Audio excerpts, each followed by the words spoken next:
The door that should stay closed. An Enola Holmes Mystery. Chapter 1. It began, as all things in Thornhollow do, with silence. The kind of silence that hums louder than noise, the kind that seeps into stone walls, into the fireplace long since gone cold, and into the tight corners of your soul where the questions wait, quiet and patient. Thornhollow Hall had never liked me. I don't mean that in the poetic sense. I mean it physically protested my existence. Floorboards groaned beneath me with suspicious deliberation. Doors creaked open when I knew I had closed them. The east wind always found the crack under my chamber window. The mirrors, ancient and poorly silvered, never quite reflected me correctly. Yet still I returned.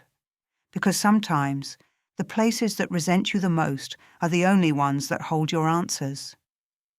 I arrived the week before Christmas, alone, but not unnoticed. The carriage ride had been long and bitter, the countryside wrapped in a cloak of wet fog, and the driver more silent than the horse. Aunt Letitia's letter had arrived 3 days earlier, wax seal unbroken, words scratched in haste. "Enola, come at once. Your cousin Catherine is missing. No constables, no scandal, no questions." Which, of course, meant scandal had already bloomed, and Letitia Harrowby was in a panic to contain it. The manor loomed as the carriage curved past the iron gates. Ivy clung to its sides like brittle veins. The east wing, older, less cared for, stared back with shuttered windows, like watching eyes. Somewhere inside, I imagined Catherine's last breath vanishing like candle smoke. Had she run? Been taken? Or— I didn't finish the thought. The carriage halted. The butler, Thane, opened the door with robotic precision. He hadn't aged in 20 years, nor had he warmed. "You're late, Miss Holmes." "You're grey, Thane." He gave a blink. Possibly his version of offence, possibly a tic. Inside, the hall swallowed me whole. Marble floors, vast ceilings, and that cold smell old houses exhale. Dust, wood polish, and something deeper, older. Aunt Letitia waited by the fireplace, her rigid figure framed by flames that flickered nervously. She was wrapped in widow's black, though her husband had died 5 years earlier. Perhaps she simply found the colour convenient. "You came," she said, her voice a parchment whisper. "You summoned," I replied. She gestured for tea. I declined it. Catherine vanished 4 nights ago. No one saw her leave. No note. No fight. She retired after dinner and by morning, gone. No locked doors. She was last seen entering the east wing. My eyes narrowed. The wing that's been closed since the fire. The fire was 20 years ago. It was unwise of her to go in, I warned her. Yet no one stopped her. Letitia's lips tightened. "It's not our way to pry." "Nor, evidently, to investigate," I muttered. Her eyes flashed. "You will speak with the others, discreetly. No one must suspect scandal." Ah, the real concern, not Catherine's safety, but society's reaction. Classic Thornhollow, classic Harrowby. I'll need access to her chamber and the east wing. That door is locked. It has been for years. I tilted my head. Then how did she get in? Letitia's silence was answer enough. Catherine's room was a museum of the unfinished. Half-read novels, a brush still tangled with golden hair. The scent of jasmine clung faintly to her pillow. No signs of struggle, no secret compartments, no goodbye. But on her nightstand sat something that didn't belong, a brass key, worn, smooth, old. I turned it in my hand and felt the chill it carried, as if memory had frozen onto its surface. No tag, no indication, but I had seen locks like this before, in the east wing. Of course I pocketed it. Down the corridor, I passed portraits with eyes that seemed too interested, a cracked vase, and a half-burned candle set too close to the wainscoting. Odd. That shouldn't be there. Someone had been walking this hall by night. The east wing door was precisely where I remembered, a faded oak monolith with iron rivets and a lock untouched by time. The corridor bent away from it like it didn't want to be near. I waited, listened, silence, then slid the key in. It fit. Of course it did. A slow turn, a soft click, and the heavy door unlatched with a breathless moan. Beyond, the air changed. Cold, thick, still. The hallway ahead was dark, except for the grey light that spilled through a cracked skylight above. Paint peeled from the walls in vertical ribbons. A velvet drape hung at the end of the corridor, covering what looked like a mirror or a tall painting. I stepped inside, each footfall loud in the thick quiet. The door eased shut behind me. I didn't close it. The lock clicked. I spun. The door was shut tight. The key, no longer in my hand. I was locked in, with something. Then, from the end of the hallway, a soft sound, a drag, like fabric against stone. Then a whisper, just behind the velvet curtain, not words, breath, a presence, and then the faintest sound of weeping. Chapter 2. I didn't move. Not because I was afraid, though I was, but because every instinct screamed that whatever was behind that curtain did not want to be seen. And more dangerously, it wanted me to come closer. The sound had stopped. That fragile weeping, like a child trying not to cry, had stilled the air itself. No wind, no creak, just that suffocating hush again. I stood in the middle of the east wing corridor, coat hem brushing my boots, heart hammering. Slowly, I let my fingers graze the wall beside me. It was damp, stone cold. Mildew curled beneath my nails. I stepped forward, one foot, then another. My boots made no sound on the faded rug. The drape ahead moved, just slightly, as though reacting to my approach. Or perhaps breathing. Don't be dramatic, Enola. But something was there. The hallway narrowed as I reached the end. The curtain was made of heavy crimson velvet, moth-eaten in places, edges stiff with dust. An iron rod pinned it high above the archway behind it. With a sharp inhale, I reached out and grasped the edge, and yanked it aside. Nothing. No mirror. No painting. Just a bricked-up alcove. Stone block set in old mortar, slightly uneven with a strange curve at the base, as if it had once been a doorway? I tilted my head. The weeping couldn't have come from a wall, and yet, behind me, a click. I whirled. A small wooden side table that hadn't been there before now sat by the wall, half rotted, a drawer hanging open. No footsteps, no voice. But the table had not been there. I approached, legs tense. Inside the drawer, a folded square of paper, cream, inked in a precise, unfamiliar hand. You shouldn't have come back. You'll ruin it all. That was it. No signature, no bloodstains, no melodrama, just a quiet threat, or warning, and not to Catherine, to me. I folded the note and slipped it into my coat. I would examine it later. Ink type, fibre texture, handwriting. But for now, I needed out. The door behind me, the one I had entered through, still stood shut. I approached it and grasped the handle. It turned. It hadn't locked then. Or it had, and someone had quietly unlocked it. Either way, I wasn't alone. Aunt Letitia was not pleased. "You entered the East Wing?" she hissed, teacup rattling slightly on its saucer. "You did suggest Catherine disappeared into it." I said she was last seen near it. "There's a difference, child. Not a helpful one." She bristled. The parlour had darkened since morning, the fire throwing uneasy light onto the floral wallpaper. Shadows gathered in the corners like gossiping old women. I found a curtained alcove bricked over. "And this," I said, producing the note. She read it once, lips tightening, then held it over the flame. I snatched it back before it caught. "Do not burn evidence," I snapped. "It's not evidence, it's provocation. Which is evidence in case you've forgotten how danger works." She glared at me like I was 12 again and had just ridden the stable mare through the hedgerow. I pressed, softer now. "Who would want to frighten me away?" Letitia didn't answer. Her eyes dropped to her lap, where her gloved hands twisted together like she was wringing secrets from the leather. "I believe," she said finally, "that you ought to speak with Mr. Belgrave." "The steward?" "Yes. He's been here longer than even I have. He remembers things." "Things?" She stood abruptly. "That's all I'll say." Which meant she knew more, and was too frightened to admit it.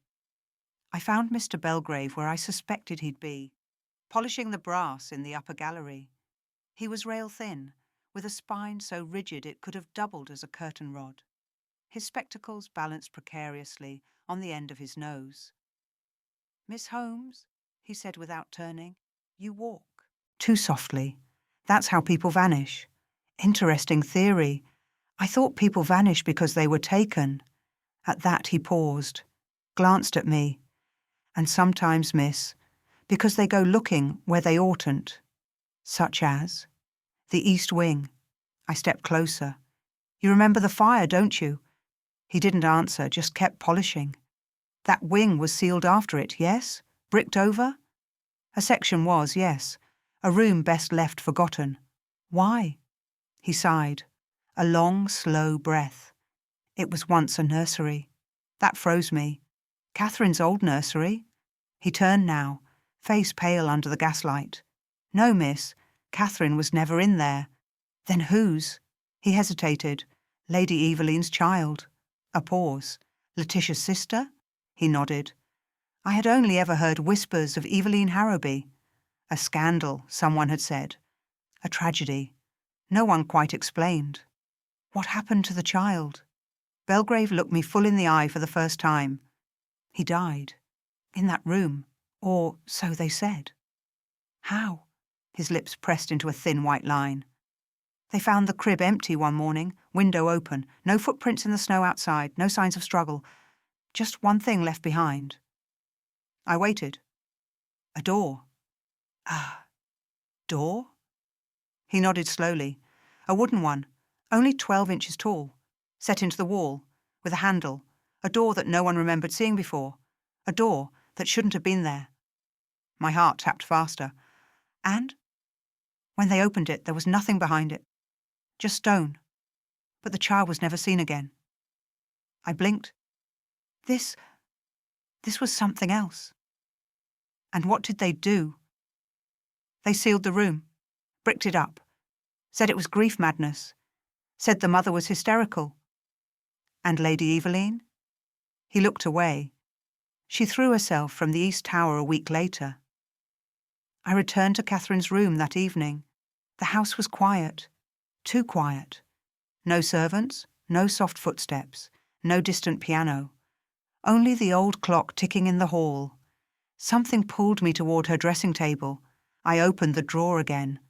Nothing. But something had shifted. A corner of wallpaper near the floor had curled upward just slightly. I knelt, tugged it. Behind it, etched faintly into the wooden panel beneath, a symbol, a small circle, and inside it, a door, just like Belgrave described. But beneath it, one word had been scratched faintly, and in a hand that trembled, "Don't." And as I stared at it, the wind howled outside, sudden and sharp, and the mirror on the wall behind me cracked straight down the middle. Chapter 3. The mirror cracked, not shattered, just one jagged line down the middle, sharp as a blade and perfectly straight.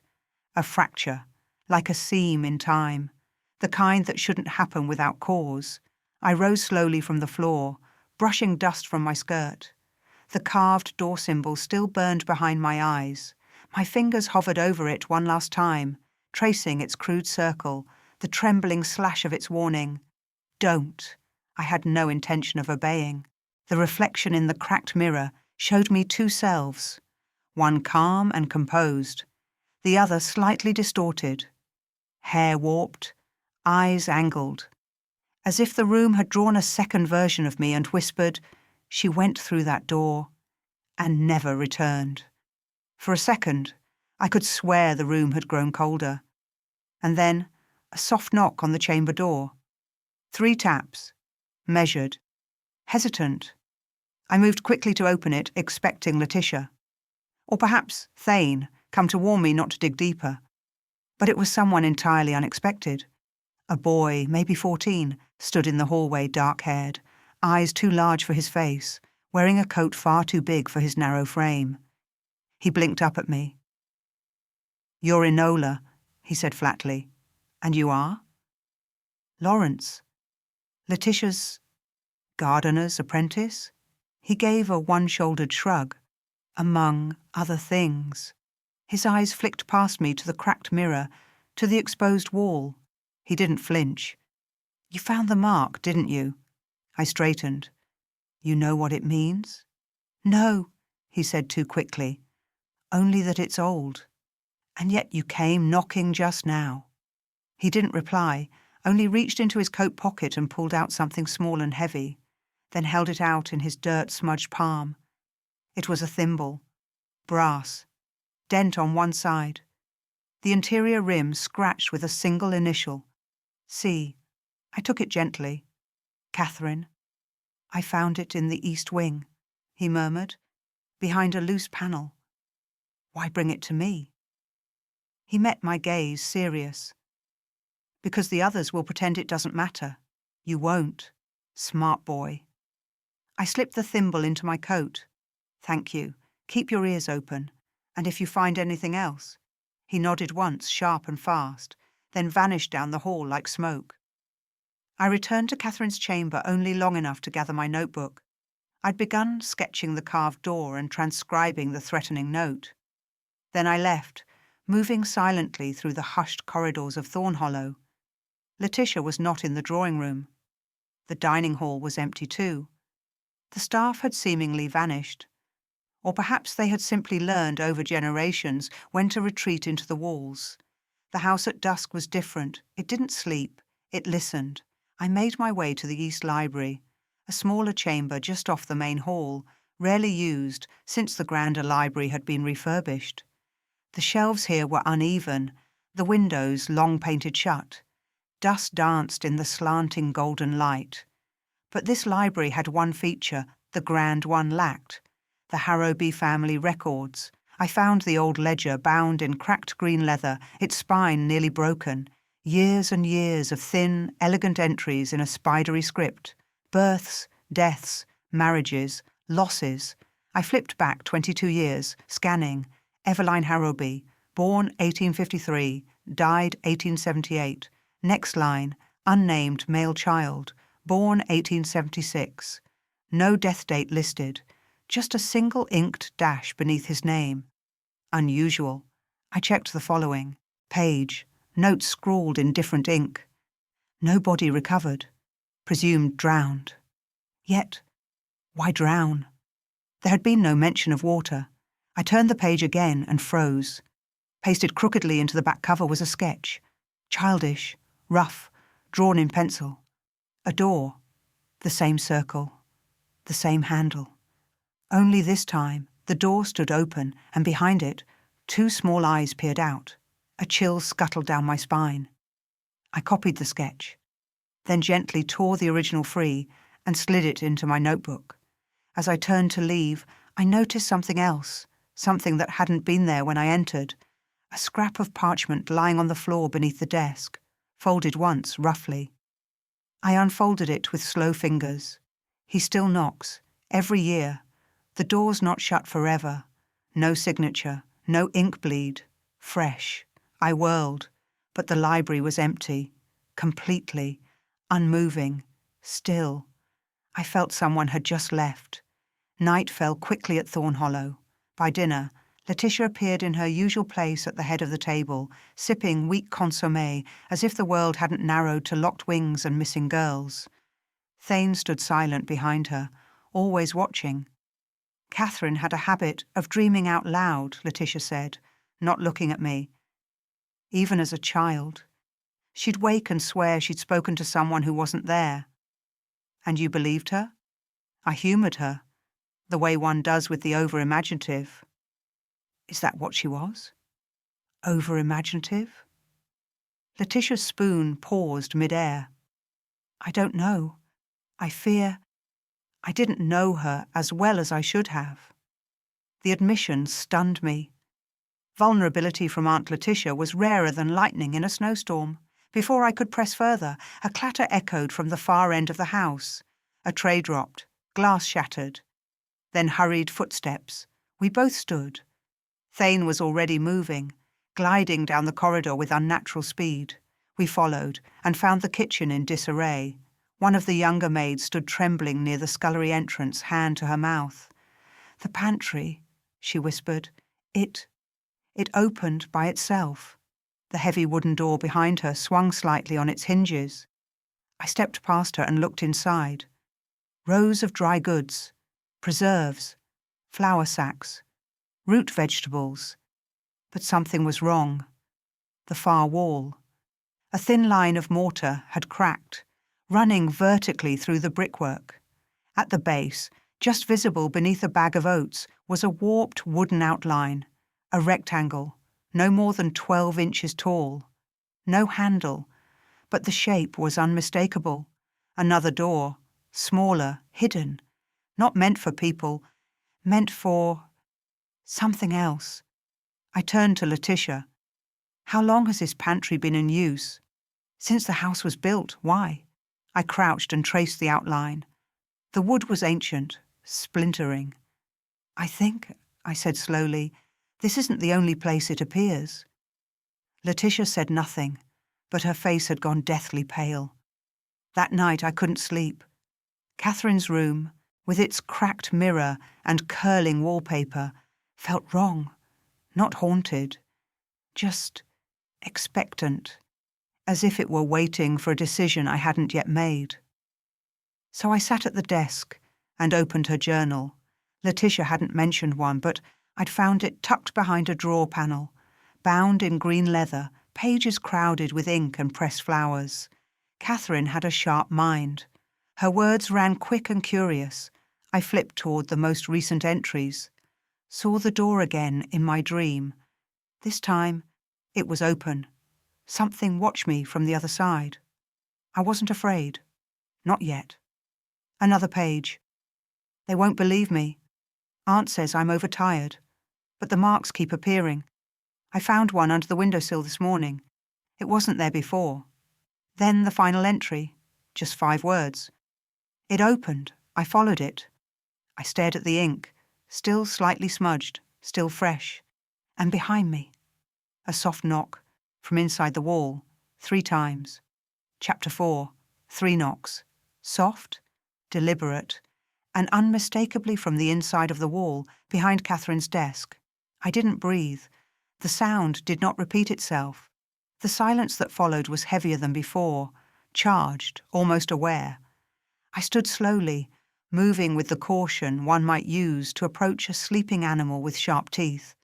My hand reached for the candle on the bedside table. Its flicker threw wild shadows across the chamber, but I needed the light. I wouldn't turn my back again. The wall was bare stone now, no more wallpaper to conceal the message, just uneven mortar and a cold that kissed my skin. I pressed my ear to it.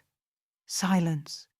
Then faintly, a scritch, like something dragging nails across stone. I stepped back. This wasn't imagination. I had heard it. Something was there, or had been. I lifted the candle, scanning for cracks, seams, panels. Nothing. Only the carved door symbol remained etched near the floor, unmoved as though mocking me. Was it a warning? Or an invitation? I returned to Catherine's journal. The last 5 words stared back at me. It opened. I followed it. Where? Into the wall? Into the east wing again? Into madness? I turned the page. There was more. Written in a lighter hand, as if rushed. The boy with the red hands said the doorway shifts, that it looks like a wall when it's closed, that it only opens when it's ready. He said to leave something behind if I wanted to return. I read the lines again. The boy with the red hands. And what did he mean? Leave something behind? My eyes darted to the cracked mirror. Catherine had no siblings, no young relatives nearby, no mention of boys in her letters. So who? Unless the boy wasn't from the house. Unless he had come through the door. The next morning, I found Lawrence in the stables, brushing down a half-lame grey gelding that looked older than the manor itself. "You're following it, aren't you?" he asked without turning. "I take it is the mystery no one wants to name?" He smirked. "You're the first to try in years. Who else did?" "Lady Eveline." I moved beside him, leaning against a stack of hay bales. She believed in the door. Lawrence nodded. She tried to protect the child. After he vanished, she told the staff that the house was sick, that it remembered. Remembered what? Things it had seen, things it had hidden. I felt a chill settle around us, despite the morning sun slipping through the rafters. "Did Catherine ever speak to you?" I asked. "Before she disappeared?" "She asked if I believed dreams could touch the real world." He paused, brushing slower. I said yes. Sometimes they're the only thing that can. There was more he wasn't saying, but I let it be. For now. That afternoon, I descended into the lower east cellars. Few remembered they even existed, an older foundation beneath the east wing, where root cellars, coal bins, and crumbling wine racks lay forgotten behind rusted gates. I brought only a lantern, gloves, and Catherine's journal. The candlelight sputtered in the cold draught, throwing uncertain gold on the stone. I passed shelves lined with bottles so dusty they looked like fossils. The air smelled of rot and old wood. And then something caught my eye. Near the base of one wine rack, a scrap of fabric. I knelt. It was a torn piece of green muslin. Faded. Worn? Catherine's favourite nightdress had been green muslin. I crouched lower and saw that the dust near the wall had been disturbed. Something had been dragged, or crawled across the floor. And there, etched into the stone beneath the wine rack, was the door symbol. Only this time, beneath it, something more. A second mark. A handprint. Small, child-sized, stained in faded red. Red dust? Red paint? No, not paint. Dried blood. I drew in a breath and stood slowly. A sudden clatter echoed from the far end of the cellar. I froze, heart pounding. The light from my lantern wobbled, then steadied. Nothing. I moved forward. At the far corner the floor changed. Stone gave way to wooden slats, a trap door, barely visible under an old rug and broken crate. I pulled them aside and knelt, pressing against the cold iron ring. It gave with a groan. Darkness gaped below. Another level? Another chamber? I lowered the lantern. Stairs descended into what looked like a narrow stone tunnel, carved with far more precision than anything else in the cellar. The air that rose up smelled of earth, damp, and something else. A faint floral note. Jasmine. The same scent from Catherine's pillow. I made it 10 steps down before something stopped me. A sound. Not ahead, but behind. Soft and wet, like bare feet on stone. I turned slowly. Nothing. The trapdoor stood open above. No one there. Then the scritch came again, closer this time. I ran back up the steps 2 at a time, heart thudding, breath sharp. But the cellar was empty. Silent. Still. I felt watched, as if the house itself had exhaled something into the air. I closed the trapdoor and pressed a crate over it, for what little good it would do. Back in Catherine's room, I laid out everything. The thimble, the scrap of fabric, the copy of the child's drawing, the note. He still knocks?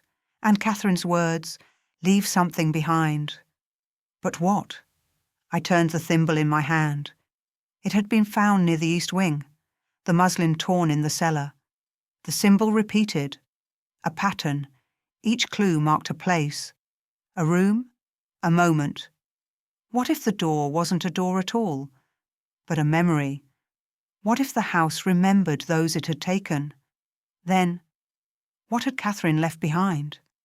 I stared down at the thimble. No, she hadn't left that. Someone had found it after. So what had she chosen to leave? And suddenly, it struck me. The mirror. Cracked after I found the mark. Had it been whole when she disappeared? I rose. moving to the cracked glass again. It reflected the room in its broken way, but now I saw something else. A faint shimmer near the floor, where the wall had once been covered. A blur, like heat rising from stone. I reached out, and the glass fogged, though my hand hadn't touched it. Behind me, 3 knocks. From under the floor, deliberate, close. And then, a voice, a child's whisper. I don't remember my name. I spun around, but there was no one there, just the stillness and the echo of words that didn't belong. Chapter 5. I don't remember my name. The whisper was barely sound, more a breath shaped into words than a voice, but I heard it. I felt it. A brush of cold air kissed the back of my neck. I turned in a slow circle.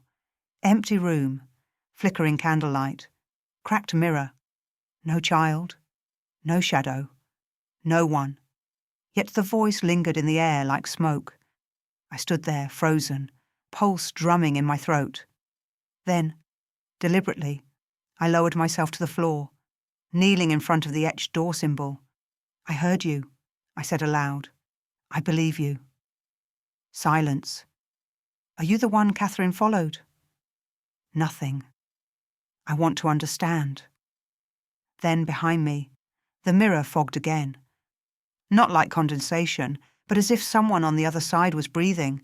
I stepped toward it, heart pounding. The crack down the middle looked deeper now, wider. The edges glittered like cut crystal. And in the centre of the fog, slowly, letters began to form, as though drawn by a finger from the other side. L-I-L-Y, Lily. Not a boy's name, a girl's. Or was Lily who they wanted me to find? Was it the name of the lost child? The whisper hadn't said, my name. It said, I don't remember my name. But this could be a clue, a connection. I reached out, touched the glass gently. It was warm, too warm. At breakfast, Letitia sat alone.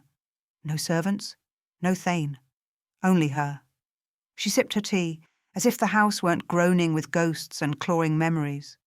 You're pale, she said, without looking up. I heard a voice last night.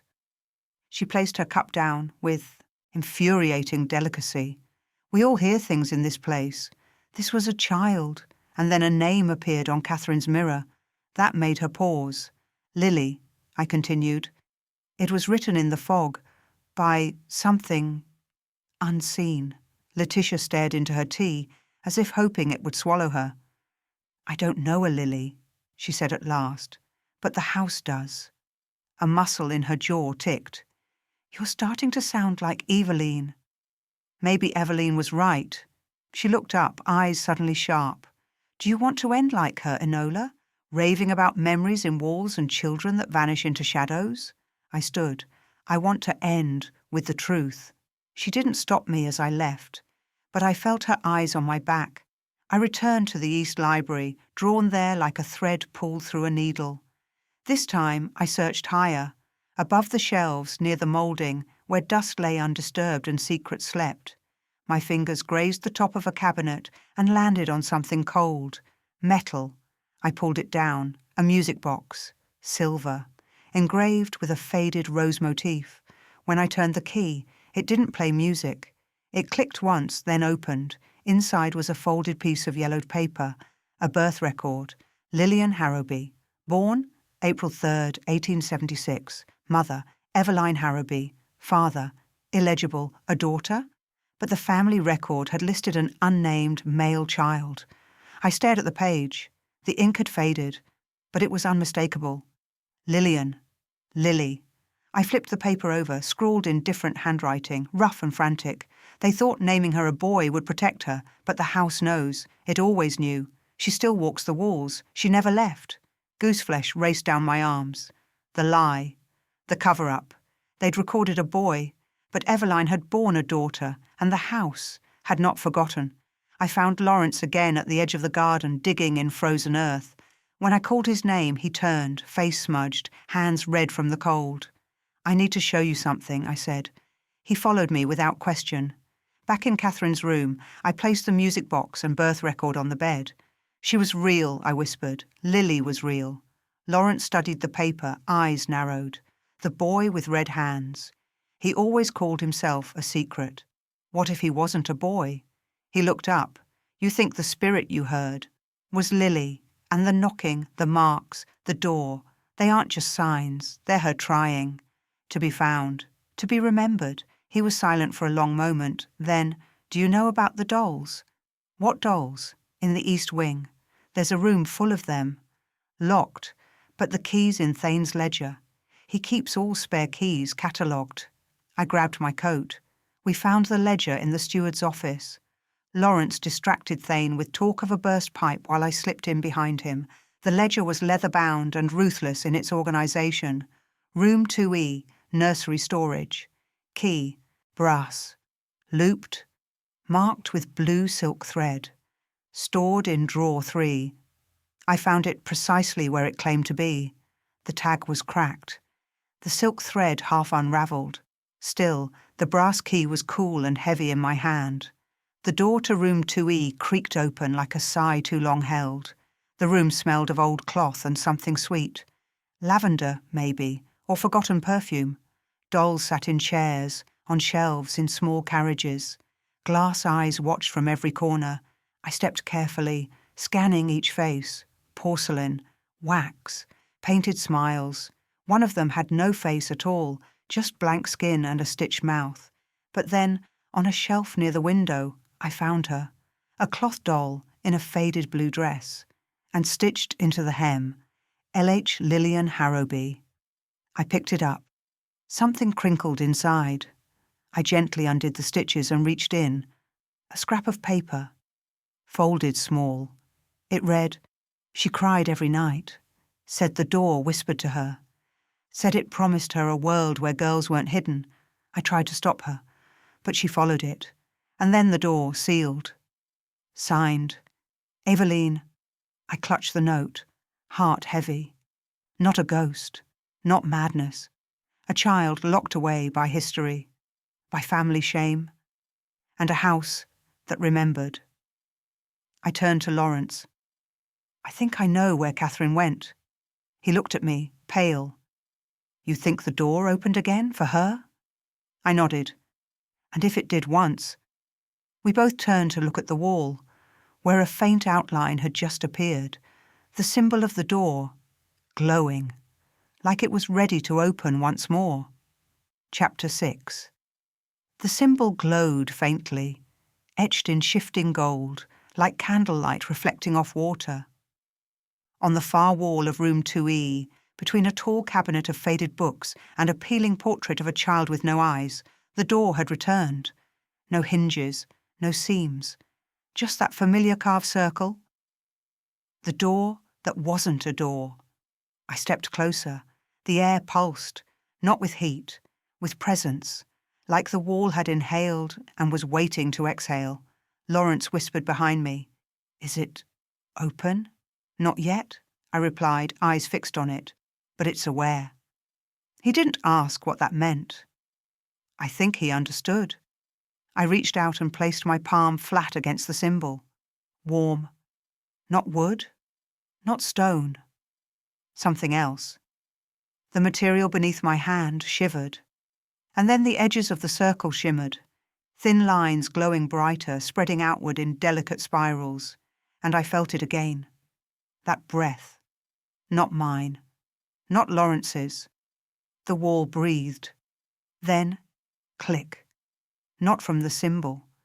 From the floor.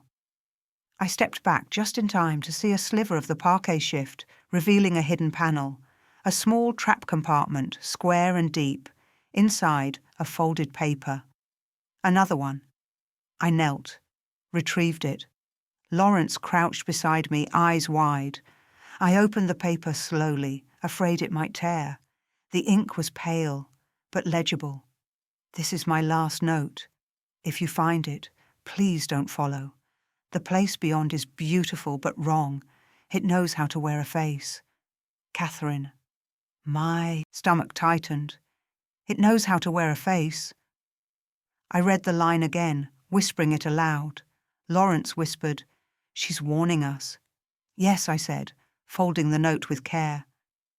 Which means she's still alive, or something else is pretending she is.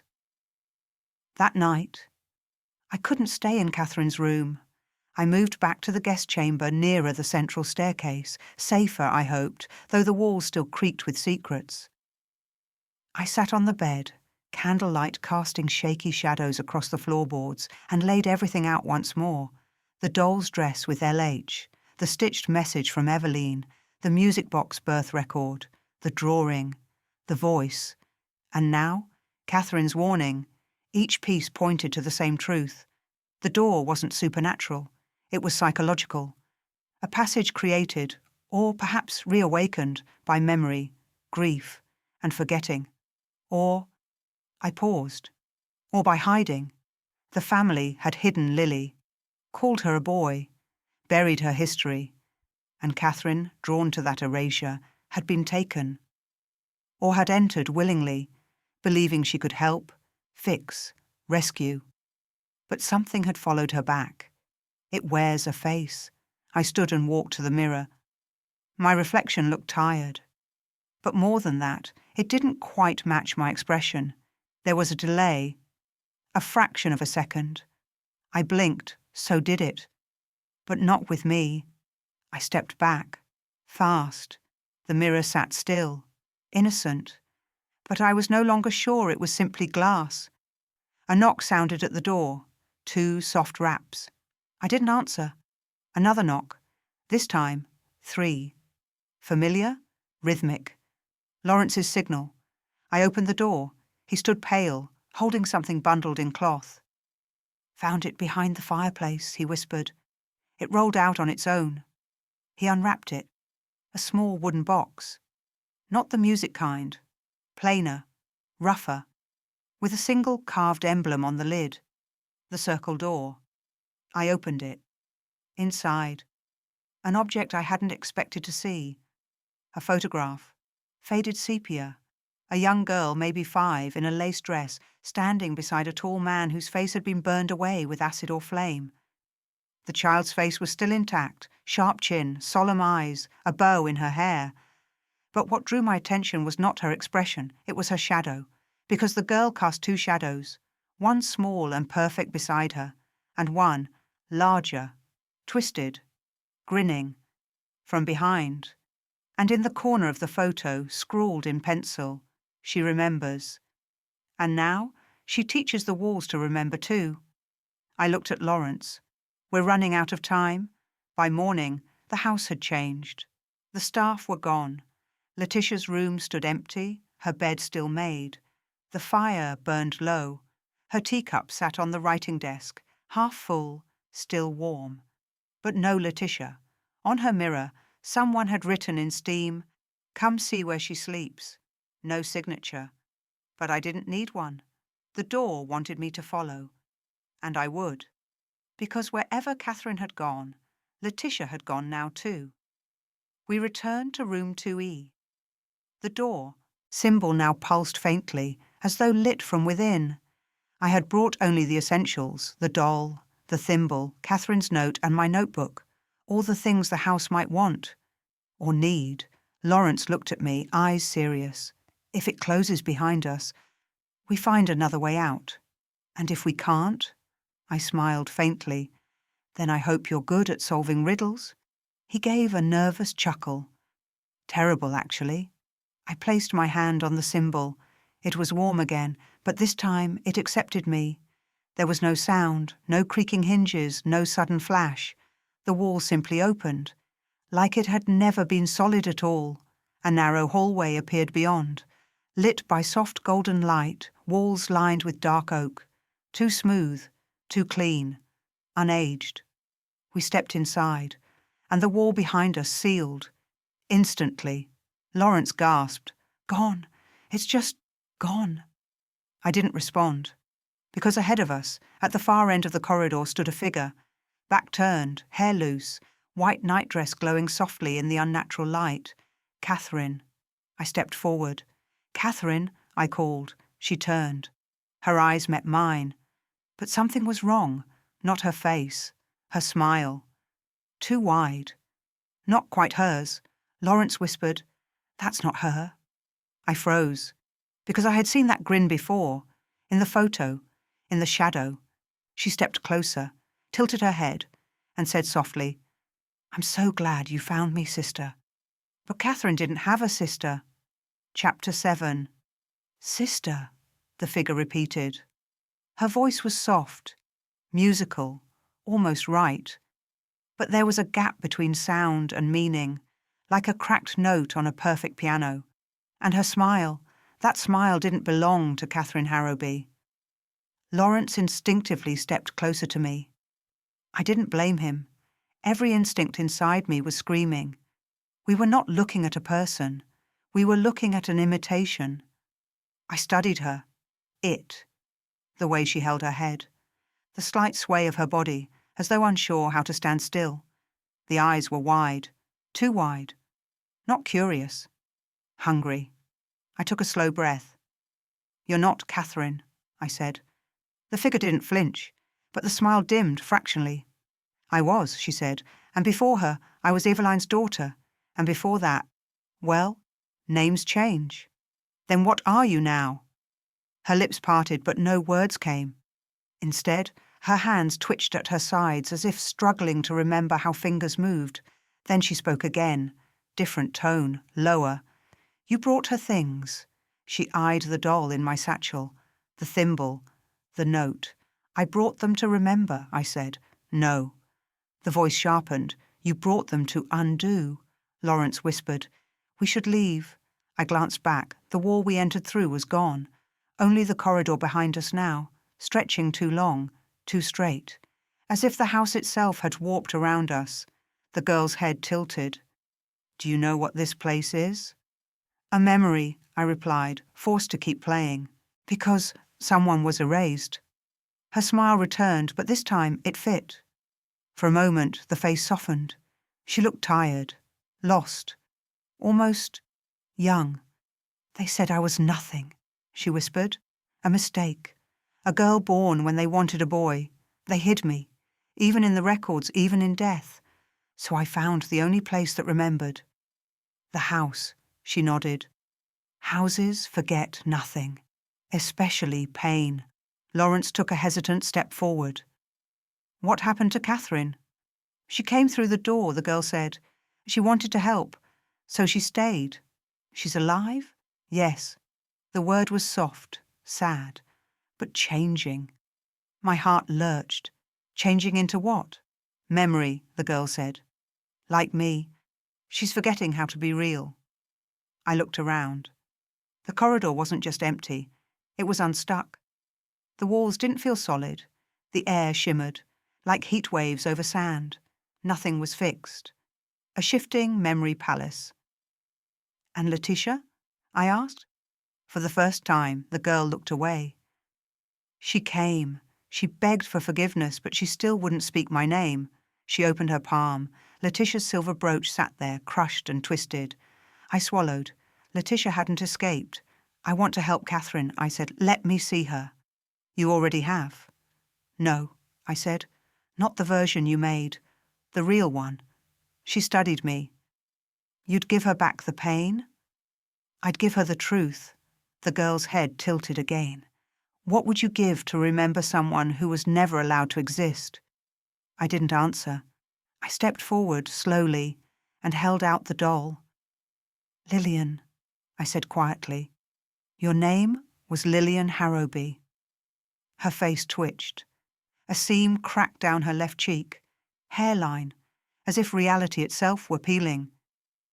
"That name was taken," she hissed. "But it was yours." I set the doll on the floor gently. "This is yours. So is the thimble. So is your place in the family. No more hiding. No more pretending you were someone else. You were Lily. And you mattered." Silence. The corridor dimmed. The light faltered. The girl's hands trembled. And then, from the other end of the hall, a faint voice. "Enola." Lawrence's head snapped around. "That's—" "I know." We ran. The corridor stretched, pulsed, but we moved faster. The girl behind us did not follow. We passed portraits, shifting, melting, changing from faceless children to ones with bright, clear eyes. Names reappeared beneath frames. At the end of the hallway, a door formed, a real door, wooden, brass knob, a window pane with soft light beyond. I opened it. Inside, a small sitting room, and in the corner, curled on a velvet chair, pale and blinking, Catherine, truly her, eyes tired, hair messy, but hers. She looked up at me. You came. I knelt, touching her arm, warm, real. Can you stand? She nodded, unsteady. I helped her up. Lawrence pushed open the opposite wall. It gave way like mist. The corridor beyond led back to room 2E. The wall behind us had sealed. The glowing symbol gone. Just one word remained where it had been. Lily. Catherine slept in my room that night. Letitia never returned. Thane quietly reported her disappearance to the village constable. They found a shallow impression in the garden behind the east wing, a woman's shoes, abandoned, her brooch twisted in frost. But no body. I didn't expect one. The next morning, I sat alone in the East Library and opened my notebook. Catherine's account was fragmented. She remembered walking through the corridor, the door calling to her, seeing Lily, feeling peace, and then blankness, like pages had been torn from her mind. But the one thing she remembered clearly was the forgetting, the urge to let go, to not exist anymore, to become a shadow in a house that remembered. She'd left the thimble behind to anchor herself, a breadcrumb, and she'd drawn Lily's name on the mirror that night in a final act of resistance. Now, the house was quiet, still full of memories, but not trapped anymore. They were free to be remembered properly, no longer imprisoned in walls and whispers. 2 days later, I stood alone in the nursery. The room was brighter. The dolls didn't seem to watch anymore. I placed the final item on the shelf beside Lily's doll, a brass nameplate, Lillian Harrowby, April 3rd, 1876, December 1881, daughter, dreamer, never forgotten. The wind outside the window shifted, and for just a moment, the walls exhaled. Peace. Chapter 8. Catherine did not speak much the day after we brought her back through the door. She stayed close, not quite fearful, but distant, as if part of her was still listening to the other side, still half-turned toward the memory. She stood often at windows, staring at nothing, her hands clasped in front of her like she was waiting for someone to call her name, but her name had been taken once before. She knew now what that felt like, and perhaps she feared it could be taken again. It was mid-morning when I found Lawrence in the east wing again, standing in front of a newly revealed wooden panel behind a broken bookshelf. "What is it?" I asked. He stepped aside. There, carved into the wall, was a list of names, dozens, burned into the wood in a rough, shivering hand. I ran my fingers across them. Lillian Harrowby, Marion Sykes, Eleanor Fenwick, Beatrice Hyde, unnamed girl. 1842. It went back generations. A pattern. Girls. Erased. Discarded. Forgotten. Lawrence pointed near the bottom. A new name had appeared, etched faintly in the wood. Catherine Harrowby, etched before we had returned. I whispered, "The house keeps its own records." He nodded. "And its own rules." We stared at the list. My breath caught when I saw the very last line. Enola Holmes, pending. No date. Just waiting. I stepped back. No more waiting. Catherine helped me pack up the nursery that afternoon. The dolls were wrapped, labelled, stored in wooden crates. But I made sure one shelf remained intact, the one with Lily's nameplate, her doll, the thimble beside it, her drawing, her photograph, a small altar to a girl who had once been erased. No longer. Catherine stood quietly, watching. She didn't want to hurt anyone, she said softly. She just wanted to be remembered. She was. I looked at her. By you, and now, by everyone. She nodded slowly, but I saw the tremor in her fingers, the way she twisted her ring, a small silver band she hadn't worn before. "Catherine," I said, "where did you get that ring?" She looked down at it, as if noticing it for the first time. I don't know." Lawrence stepped forward, alarmed. "You don't remember putting it on?" "No." Her voice grew faint. "But I feel like it knows me." I knelt beside her, gently took her hand. The inside of the band bore an engraving, E.H. to my Lily, Eveline Harrowby. She hadn't worn a ring like this in life. That was never recorded. I'd read all the family records. So where had this come from? Lawrence whispered. "She brought something back. Not Catherine. Lily." That night I didn't sleep. I couldn't. I sat on the cold floor of the nursery and studied the ring under lamplight. It was real, solid, heavy, tarnished silver, but older than Catherine could have found on her own. She hadn't crossed over alone. I returned to the library, searched the music box again, the books, the panel with names. I opened the drawer below it and found something else. A letter, unsigned, but dated. December the 2nd, 1878. She is still with us. I hear her whisper beneath the floorboards. I see her drawing in the frost. But I do not fear her. She only wants to know she existed. I will bury this here, so when she returns, if she returns, she'll find her name again, and know she was never truly lost. There was something folded inside the envelope. A lock of hair. Pale. Fine. Lillian's. They had loved her, or tried to, but the silence of society had been stronger than a mother's grief, stronger than truth. Until now. Lawrence, Catherine and I gathered in the back garden before dusk. The spot where Letitia had vanished was bare now, just snow-patched earth and brittle grass, but beneath it lay memory and choice. We buried the lock of hair in a small box. Alongside the nameplate, a pressed violet flower, a line from Catherine's journal. I saw her, and she wasn't scary. She was lonely. We said nothing, but I felt it.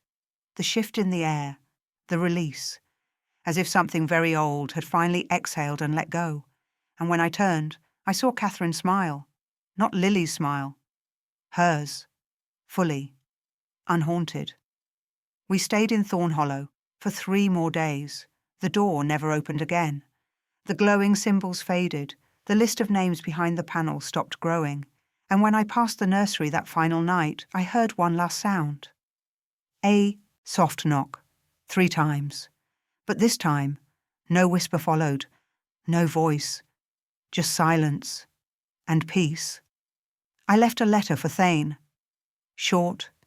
Direct. Do not seal the east wing. Do not repaint the nursery. Let the door stay closed, but not forgotten. He would follow it. He had always known more than he said. Catherine returned to her university. Lawrence took over the stables full-time, and I returned to London. But part of me never left Thornhollow, not entirely, because I had walked through a door that should have stayed closed and come back with someone who hadn't, but most of all, because I had remembered a girl no one wanted to remember, and in doing so, I had made the house forget her properly, forget her with love, forget her with truth, and not with shame. Weeks later, a parcel arrived for me, wrapped in brown paper. No note. Inside, the ring. Catherine had sent it, or Lily had. I placed it in my drawer, beneath a scrap of wallpaper I had taken from her room, the one with the scratched word "don't." And I thought, sometimes we must remember the forgotten, so that they can finally rest. Chapter 9.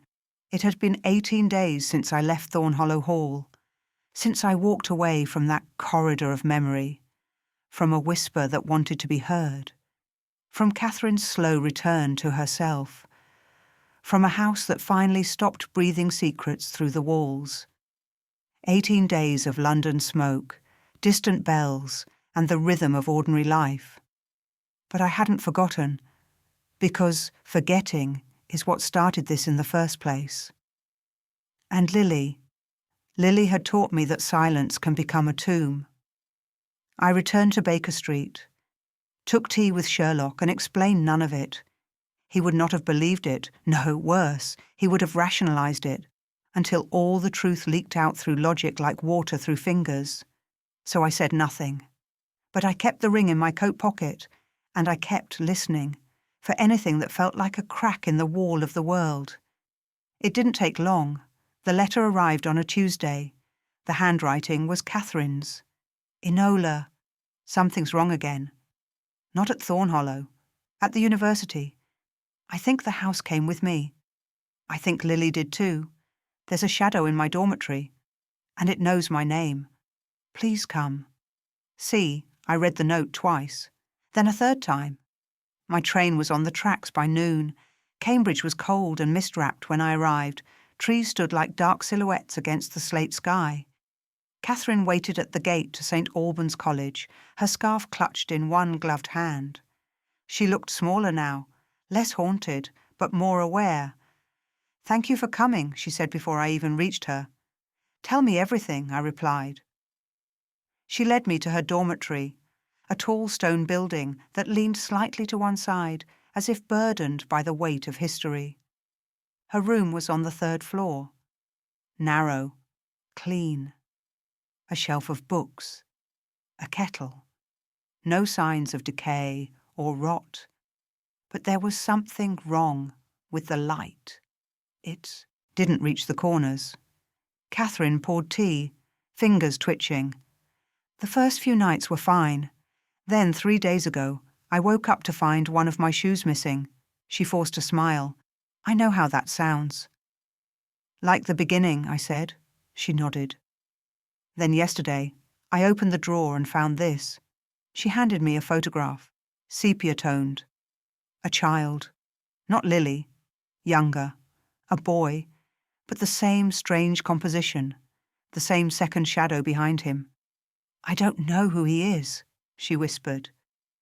But the photo was in my drawer, and I don't think I put it there.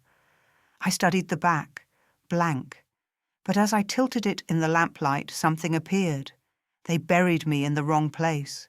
Catherine whispered, "I don't think Lily was the only one." That night I stayed in the room. Catherine slept, uneasy, murmured now and then. Once she whispered Lily's name. Once. Mine. I sat by the window, listening. At 3:17 a.m. the air changed. The candle flickered, then flared up sharply before vanishing entirely, and the room grew colder, not freezing, but expectant. Then from the wardrobe, 3 knocks, not like the ones in Thornhollow. These were heavier, slower, deeper. I stood slowly, crossed the room, laid my hand on the wardrobe handle. Inside, clothes, shoes, a suitcase, and a doll. But not Lily's, a crude figure made of stitched cloth and painted eyes, angry, smeared. In its arms, a tiny envelope. I took it gently. Inside, a scrap of paper. He was first. But they only remembered the girl. That's not fair. I want to be remembered too. No signature, just a second knock, this time from under the bed. Morning came too slowly. I told Catherine what I'd found. Her face was pale. There were always stories, she said, when I was little, about other children, ones who didn't last, ones who vanished. No names, just rumours. Lily was the loudest, I murmured, but she wasn't the only one. The house had remembered her because she screamed the longest. But the others? The others had waited, and now they had learned. Learned from Lily.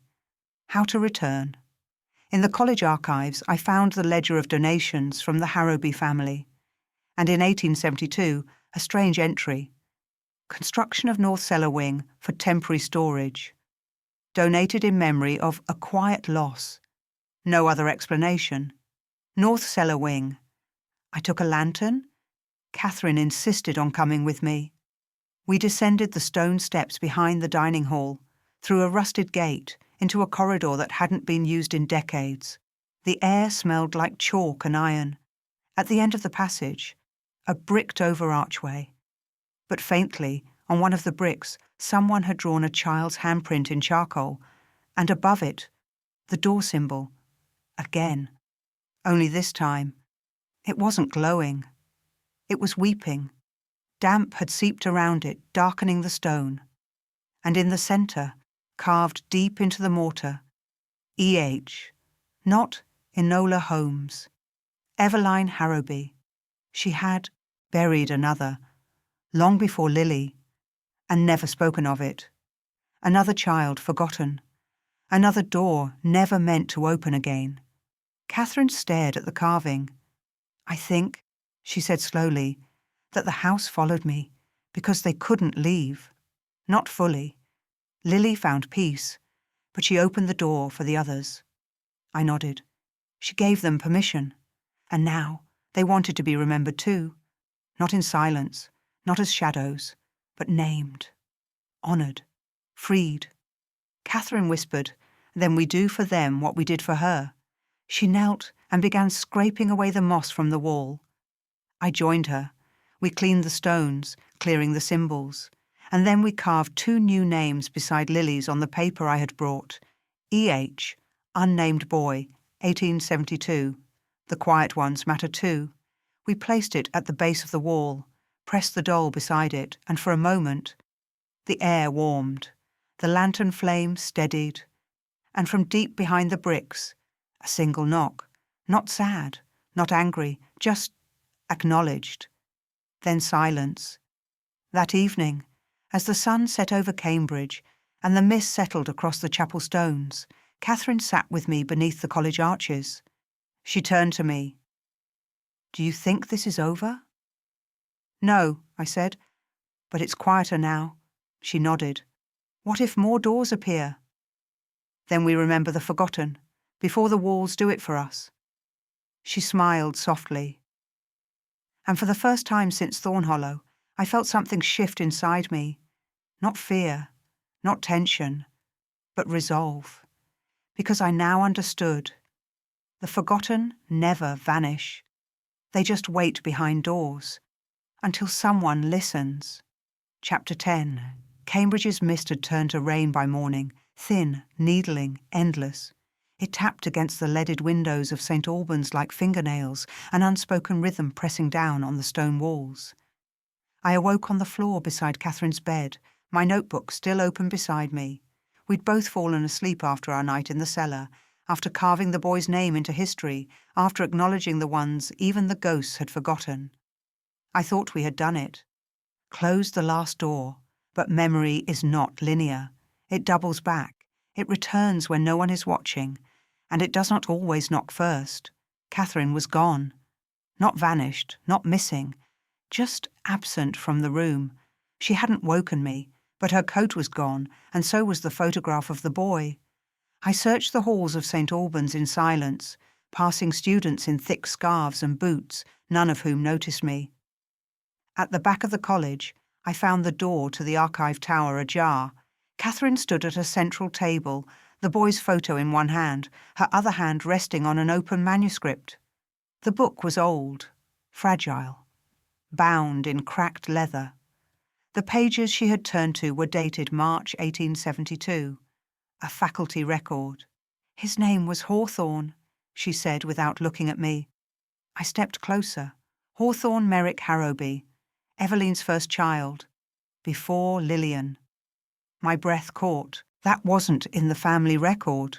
No, she tapped the edge of the page, because he was never in the family record. He was born out of wedlock, hidden, left here at St. Albans, where Eveline studied before she married. She looked up at me, eyes wide. They buried him in a wall. I blinked. What? Catherine turned the next page, and there, in faded ink, the boy was found in the foundation chamber 3 days after the floor was sealed. No signs of injury. No one claimed the body. Buried without name or record under the west parapet wall. They hadn't just forgotten him. They had erased him. We walked to the west parapet wall just before dusk, lanterns in hand, boots sinking into wet soil. The wall bordered a small garden, overgrown and fenced off, its stones chipped and crooked.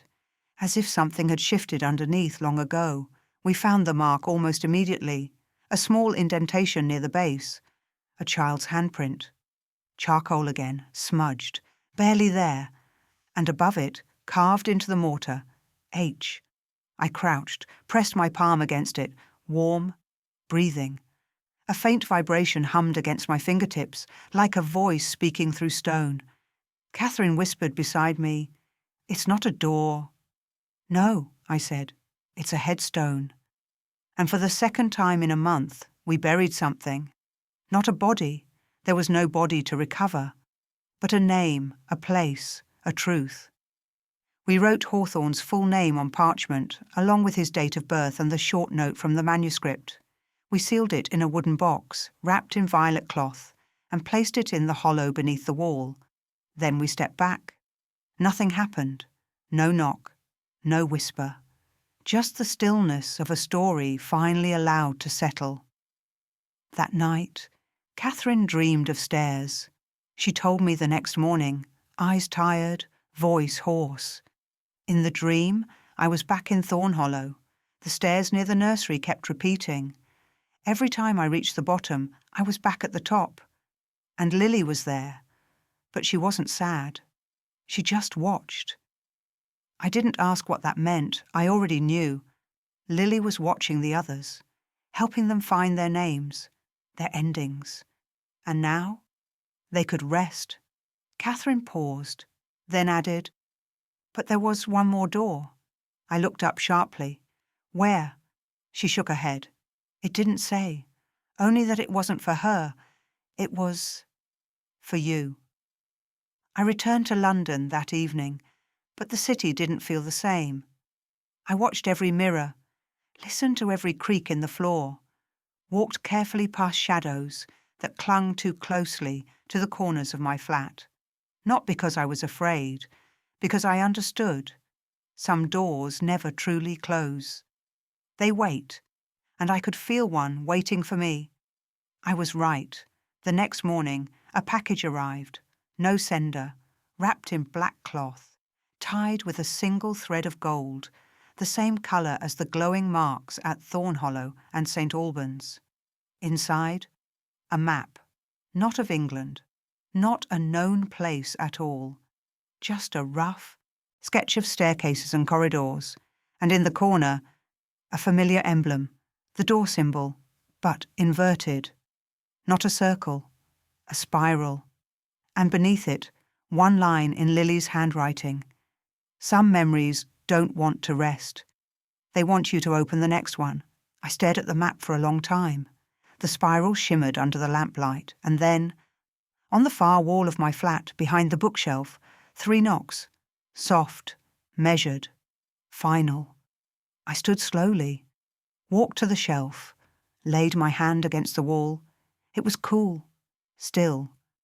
Then, warm, waiting. Behind me, the map curled slightly in the breeze from the open window, and I understood. I had remembered Lily. I had remembered Hawthorne. But the forgotten are never truly alone. There is always another. One more shadow. One more child who was silenced. One more door. And I had been chosen to open it. Because the moment I chose to listen, I became part of the house's memory too. Not its prisoner, its keeper, its witness, its voice. Chapter 11. The bookshelf didn't move, not visibly, but something behind it had changed. 3 knocks, deliberate, familiar, and then silence. I pressed my palm to the plaster just beside the bookcase, fingers splayed. It was cool. Then, as if shifting beneath my skin, warmed. Like breath on the nape of the neck. Behind me, the spiral map lay open on my desk, the ink still fresh as if written moments ago. Not a normal map, not a normal knock, and most of all, not a normal invitation. This was a summons. I didn't pack much, just a journal, the ring, the cloth doll, and the thimble, not because I thought they'd be useful again, but because, somehow, they'd earned the right to come along. And because if I didn't carry the memory of those I'd found, no one would. At precisely midnight, I slid the shelf aside. Behind it, a narrow archway carved into the stone wall, not new, not modern, old, as if it had always been there, dustless, waiting. The corridor beyond descended, narrow steps spiralling downward in a tight curve. Too tight for comfort, too tight to have existed behind my flat. And yet, here it was. I lit my lantern. And I stepped through. The spiral stair was endless. Stone underfoot, perfectly smooth, no dust, no cobwebs, no draft. Just the sound of my boots echoing down and down and down, as if the world above had unspooled, and I was following the thread back to some terrible beginning. At intervals along the wall, small alcoves appeared. In each alcove, a child's drawing, some torn, some burned, some impossibly recent. A girl holding a doll, a boy in a box, a figure behind a door, no signatures. But I recognized the style. Lily's. And others like her. She had opened something, and now it was growing. The stair ended in a room the size of a cathedral crypt. Octagonal. Stone walls carved with symbols. Not just the circle door now, but the spiral. Over and over. Like ripples. Like memory widening across time. At the centre, a chair. Wooden. Child-sized. Facing a large mirror, cracked, fogged, splintered. On the floor before it, a box. Open. Inside, dozens of name tags. Fabric. Brass. Iron. Bone. Each one etched with a single word. Removed. And above them, scratched into the wall, "If you forget me, I become stronger." I stood still, not breathing. This was not a place of rest. This was a threshold, a gathering, all the voices who had never been given an end. Not just Lily, not just Hawthorne, others, more, voiceless, nameless. And now, they wanted to be heard. The mirror shimmered. Fog rolled across its surface like breath on ice. Then slowly, shapes formed. Not my reflection, but them. Children, girls, boys. Each in a place that didn't belong to them. Locked closets, bricked rooms, institutional beds, faded photographs, all eyes watching me. One stepped forward. A girl, no older than 6, eyes deep and ancient. "You've heard the knocking," she said softly. I nodded. "And you've remembered the ones before us." "I have." She tilted her head. "Will you remember all of us? If you let me." Another child stepped forward. Then another. A boy missing half his face. A girl with stitched lips. A child with no shadow. They surrounded the chair, but didn't sit. It was for me. I understood now. They weren't asking for a saviour.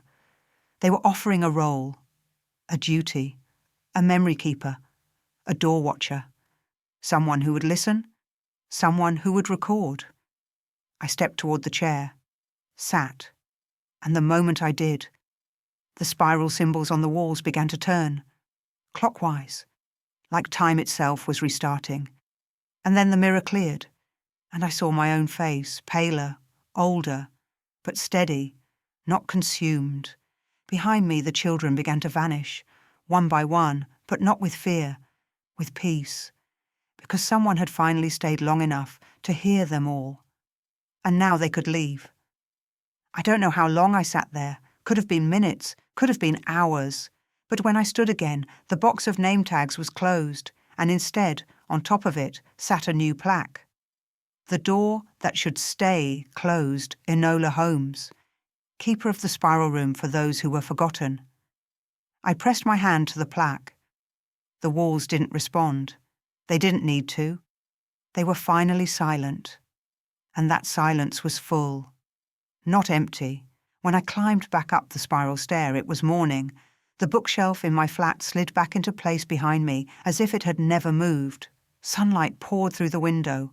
London was alive and loud and unaware, and the ring in my pocket was warm again. But this time, it was only metal. No voices, no invitation. Just history.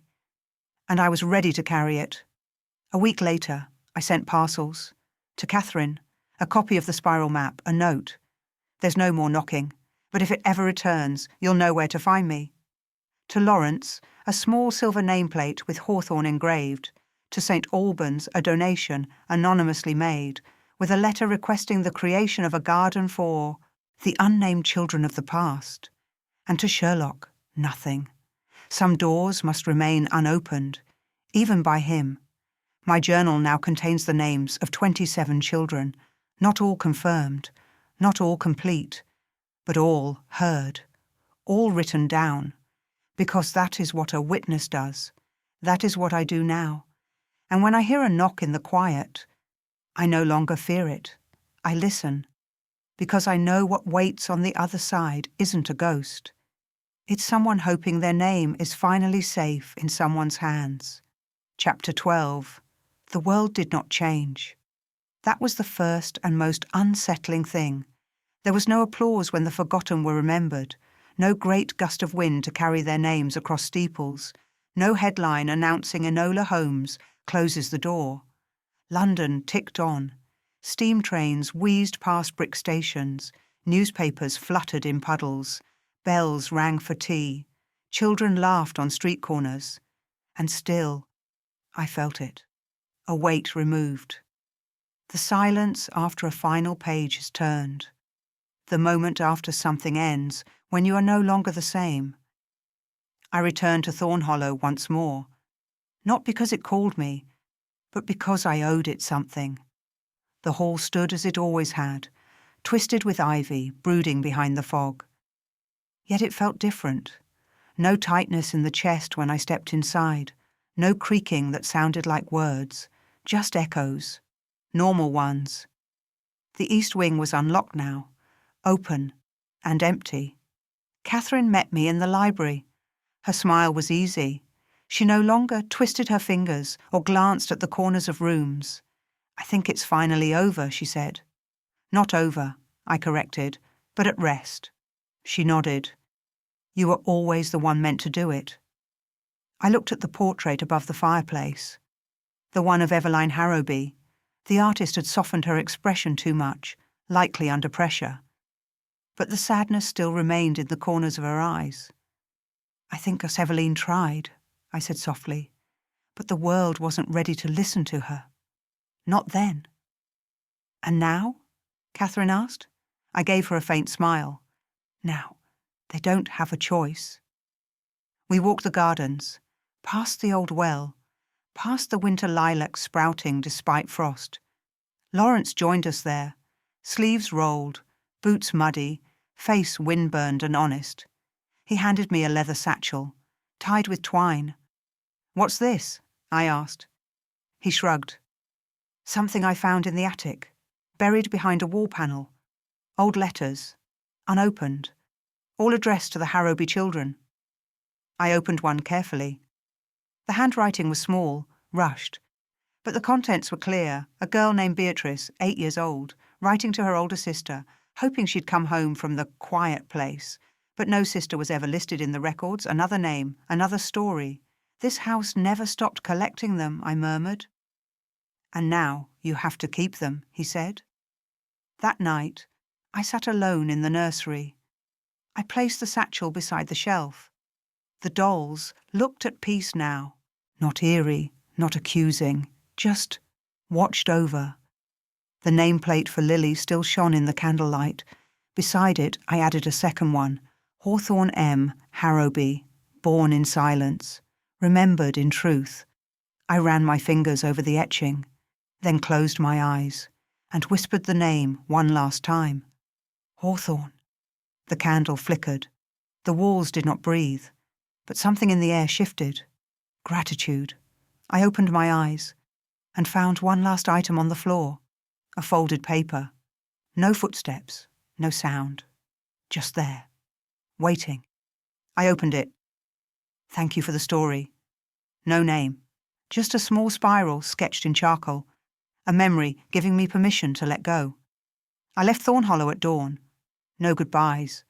Just a final walk through the halls, touching the banisters, the old walls, the corners that once whispered.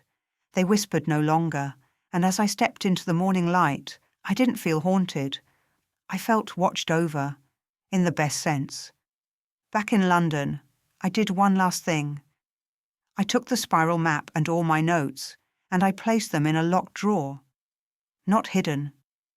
Just waiting, in case someone else heard the knocking and needed to know what it meant.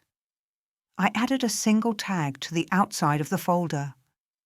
The door that should stay closed, memories kept, names recorded, all doors accounted for, and at the very bottom, if you're reading this, then you've been chosen to listen. Do so with care. Some stories end with silence, others with a name spoken aloud for the very first time. A week later, I received a letter, scrawled, smudged, from a schoolgirl in Yorkshire I'd helped once. Her cousin had gone missing in a manor they'd inherited. The girl wrote, "The walls are cold, but they feel like they're waiting, and someone keeps knocking at night." 3 times. I folded the letter, and I understood. This was not the end. It was a continuation, because forgotten children do not vanish. They wander, until someone listens, until someone answers, until someone, like me, remembers. I picked up my coat, slipped the ring onto my finger, checked the weight of my journal in my satchel. At the door, I paused, closed my eyes, listened. Nothing. But the silence? It was the kind that almost wanted to speak. I smiled and said aloud, "You'll have to wait your turn." Then I stepped into the fog, and I walked toward the next knock.